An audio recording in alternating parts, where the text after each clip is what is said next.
It's getting ready to be 2016, and I want to talk about some phrases that we stop using as American people, or just people in general. They're getting old. Phrase number one. Thank you. Phrase number one. It is what it is. What the fuck does that mean? Tired of hearing it? Can we please stop that shit? Of course it is what it is, because if it isn't what it's not and wasn't what it was, what the fuck else would it be? Really. And you know what that means when people say it is what it is? It means they really don't care.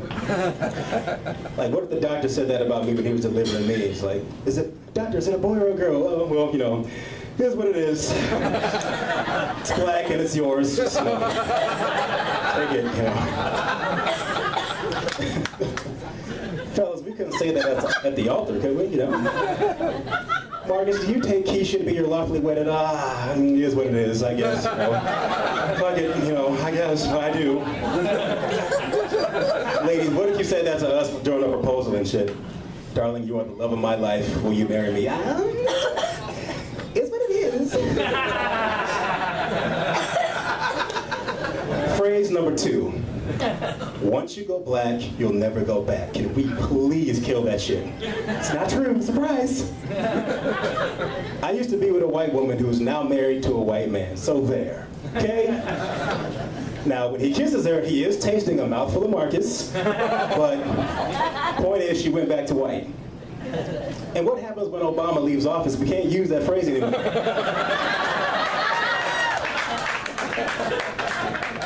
Once you go black, you never go back. Oh yeah, well Donald Trump won. So there. Ben Carson these nuts.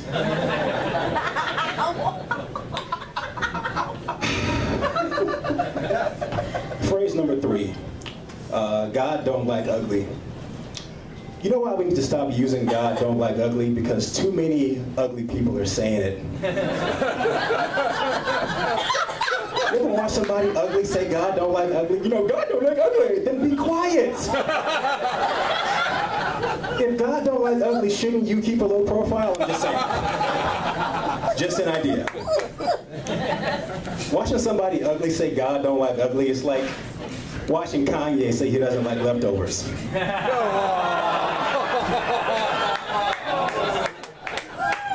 I'm sorry, that was low. That was low. That was lower than midget ass. I'm so sorry.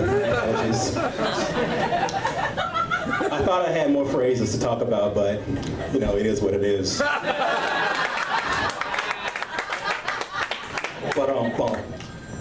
Oh, shit. So we got a lot of Chicago shows now. On NBC, we got Chicago Fire, we got Chicago Med, we got Chicago PD. They need to keep that shit going as far as representing Chicago. We need Chicago towing, we need Chicago traffic, we need Chicago parking, we need Chicago body counts, we need Chicago surgery starring Derrick Rose, we need Chicago Got Away with Rape starring Patrick Kane. We need Chicago politicians, more crooked than we thought, starring fucking everybody. Chicago choking, starring the Cubs. We need to keep that shit going.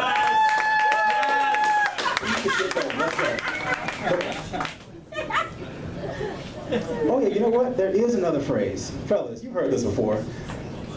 When a woman says all the good ones are taken. You've heard that before, right? True.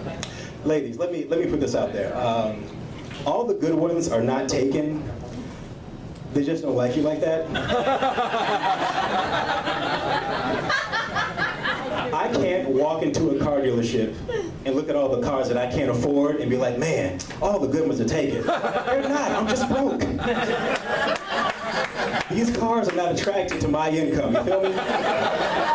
It's not me, it's not them, it's me. That's what I'm saying, I can't get inside. Ladies, if I approach you and you tell me that you're taken, it doesn't mean that all the good ones are taken. Vaginas are like taxi cabs. If they're occupied, just wait for another one. Just oh, here we go. Ah, fuck.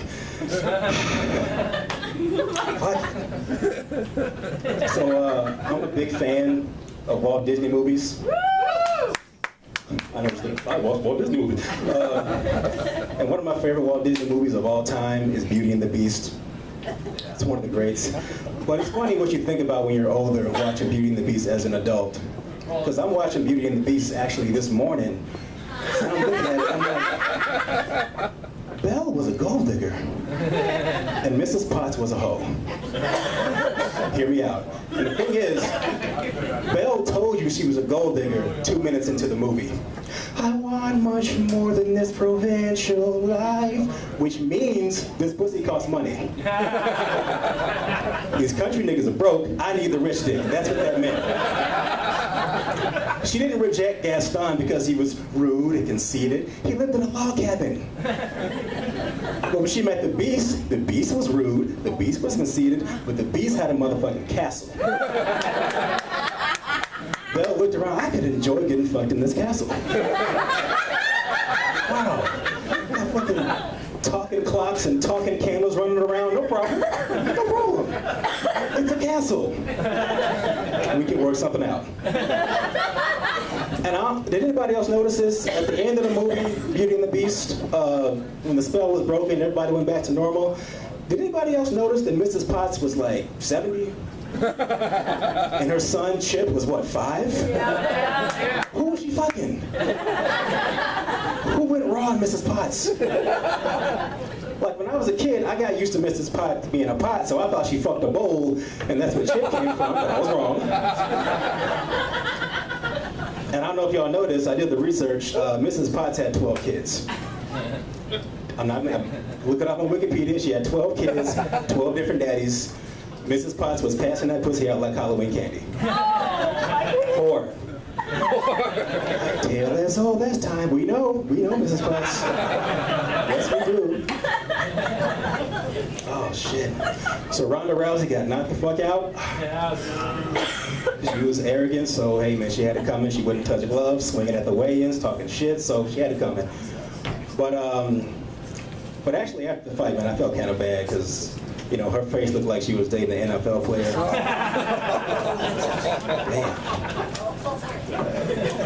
But that wasn't the funny part. The funny part was the fact that Bill Cosby was in the audience during the fight. And when Ronda Rousey got put to sleep, he tried to get in the cage. I just want to see what she's doing, okay? Bill, we got it, we got it! Jesus Christ, nothing changes. Oh, shit.